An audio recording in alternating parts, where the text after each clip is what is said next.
menor do que a da água. Então, a arca poderia suportar até 51 milhões de quilos, o suficiente para transportar todas as espécies sem afundar. Reservatório de Siloé.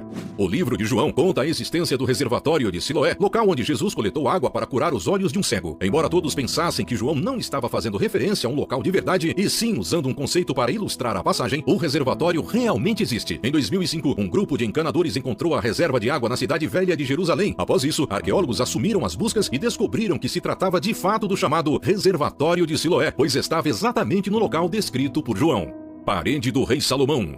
Segundo o primeiro livro dos reis no Antigo Testamento, há o relato de que o rei Salomão ordenou a construção de uma muralha em Jerusalém. Em 2010, arqueólogos da Universidade Hebraica de Jerusalém encontraram partes de uma grande muralha. Segundo a arqueóloga Eilat Mazar, os restos da muralha do século X a.C. poderiam confirmar a descrição bíblica da época do rei. A muralha possuía 70 metros de comprimento e 6 metros de altura, e além dela havia também uma guarita de segurança e uma torre, que foram encontradas em um local chamado de Ofel, entre a chamada cidade de Davi e a parte sul do Monte do Templo Judaico. Torre de Babel. Em Gênesis 11, vemos a história da Torre de Babel, que foi construída pelos descendentes de Noé, que queriam eternizar seus nomes e também tinham intenção de alcançar os céus. Contudo, a atitude de soberba foi repreendida por Deus e, como castigo, confundiu-lhes as línguas faladas pela terra, sendo essa uma das explicações para as várias línguas faladas pelo mundo. Em um novo estudo sobre uma pedra encontrada na antiga Babilônia, atual Iraque, há cerca de um século, pode comprovar a existência da Torre de Babel. Segundo o professor da Universidade de Londres, Andrews George, no objeto encontrado, há um desenho de uma torre com degraus e uma pessoa segurando uma lança e usando um chapéu de cone. Abaixo há um texto que diz Zigurate, que significa monumento em forma de pirâmide, ou Templo da Babilônia. A pedra do século 6 a.C.,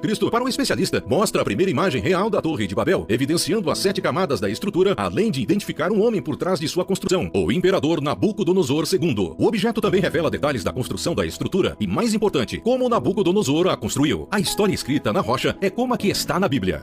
Pôncio Pilatos. Pôncio Pilatos foi o governador romano que ordenou a morte de Jesus segundo o Evangelho. Em 1961, os arqueólogos liderados pelo Dr. Antônio Frova descobriram em Cesareia Marítima, uma cidade romana antiga ao longo da costa mediterrânea de Israel, um fragmento de pedra calcária na qual foi gravada uma inscrição com o nome de Pôncio Pilatos. A placa de 82 centímetros de largura e 68 centímetros de altura, que pode ser encontrada atualmente no Museu de Israel em Jerusalém, foi escrita em latim e colocada em uma das escadas do anfiteatro de Cesareia. A inscrição diz o seguinte: Pôncio Pilatos, prefeito da Judeia, dedicou ao povo de Cesareia um templo em honra a Tibério. A informação descrita coincide com o reinado do imperador Tibério entre os anos 14 e 37 d.C.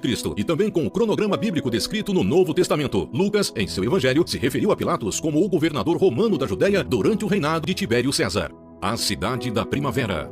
A Cidade da Primavera foi mencionada no livro de Samuel por ter sido conquistada pelo rei Davi e também foi o lugar onde Salomão foi ungido a rei. Após 20 anos de escavação, arqueólogos descobriram a Cidade da Primavera em Israel. A cidade descoberta tem cerca de 3.800 anos. A escavação aconteceu na cidade de Davi, no Parque Nacional de Davi. A Cidade da Primavera foi construída para salvar e proteger a água da cidade de inimigos que tentavam dominá-la. Protegida pela fonte de Gion, o local é descrito no livro bíblico de Reis. Lá, Salomão foi ungido rei pelo sacerdote Zadok, por ordem de seu pai Davi. A Cidade da Primavera é a maior fortaleza cananeia que ainda resiste ao tempo. Os arqueólogos da Autoridade de Antiguidades de Israel acreditam também que é a maior fortaleza conhecida que existe antes do reinado de Herodes.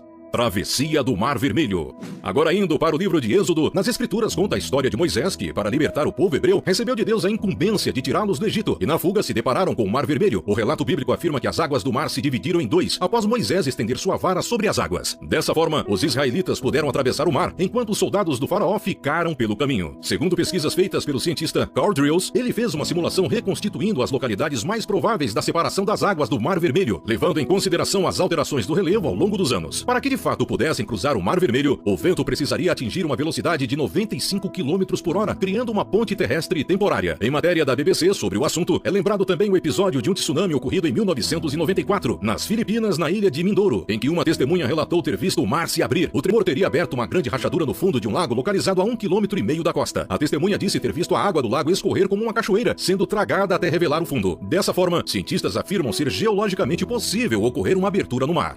Agora uma curiosidade extra do nosso vídeo. Todo mundo sabe que Jesus morreu na cruz, mas uma coisa que pouca gente sabe é que toda cruz era feita sob medida para a pessoa que ia morrer nela. Antes de Jesus ser crucificado, ele foi colocado na de Barrabás para ser julgado pelo povo. Eles podiam escolher quem seria crucificado, e escolheram libertar Barrabás, que era um assassino. E a palavra diz que quando Jesus foi crucificado, ele estava com um braço preso, e quando foram prender o outro, esticaram tanto que deslocaram o seu braço, porque a cruz era muito grande. Logo, não tinha sido feita sob medida para Jesus. Então, a cruz era de de Barrabás. E a curiosidade fica ainda maior quando vemos o significado do nome de Barrabás. Barrabás significa filho do Abba, e Abba significa pai. E nós somos filhos do Abba, nós somos filhos do pai. Então, aquela cruz foi feita sob medida para mim e para você. Mas Jesus tomou a nossa cruz e morreu em nosso lugar para que um dia tivéssemos a salvação. Até nos detalhes da história tem a assinatura do amor de Jesus. Então, pegue sua cruz e siga-o. Se você gostou do vídeo, deixe seu like, se inscreva e ative o sininho para mais vídeos do tema. Deus o abençoe e até a próxima!